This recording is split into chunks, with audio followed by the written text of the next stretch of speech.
रहनुमा नूर लीग मोहम्मद जुबैर का IMF programme की बहाली में PTI के किरदार का एतराफ। कहा, अगर तहरीक इंसाफ हिमायत न करती तो IMF प्रोग्राम की बहाली मुश्किल हो जाती। साबिक गवर्नर सिंध का निजी टीवी प्रोग्राम में गुफ्तगू करते हुए कहना था कि PTI अगर कहती कि हम कर्ज प्रोग्राम की हिमायत नहीं करते तो फिर IMF हमें आकर कहता कि अब बहुत मुश्किल हो जाएगी। फिर हम IMF को समझाने की कोशिश करते कि तहरीक इंसाफ पाकिस्तान की सियासत में शॉर्ट टर्म में अहम नहीं है। वाज़िह रहे कि IMF एग्जीक्यूटिव बोर्ड ने पाकिस्तान का $3 अरब कर्ज प्रोग्राम मंजूर करते हुए पाकिस्तान के साथ स्टैंड बाय मुआहदे की मंजूरी दे दी है। IMF की मंजूरी के साथ ही पाकिस्तान को फौरी तौर पर $1 अरब 20 करोड़ की किस्त जारी कर दी जाएगी।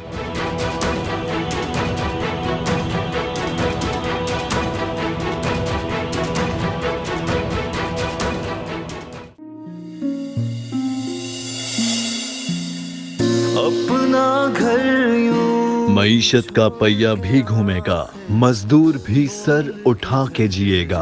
आएगा। खेतों में हरियाली लहराएगी, किसान भी खुशियां समेटेगा।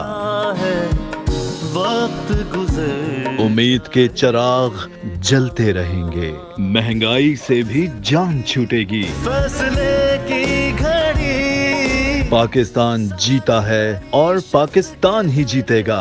बोल बनेगा अवामी मसाइल की आवाज। पड़ेंगे कठिन फैसले। बात होगी मसाइल की, लेकिन हल के साथ।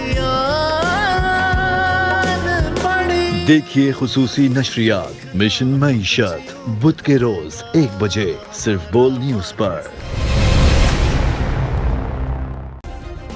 सब्सक्राइब करें और बेल दबाएं ताकि कोई खबर रह न जाए।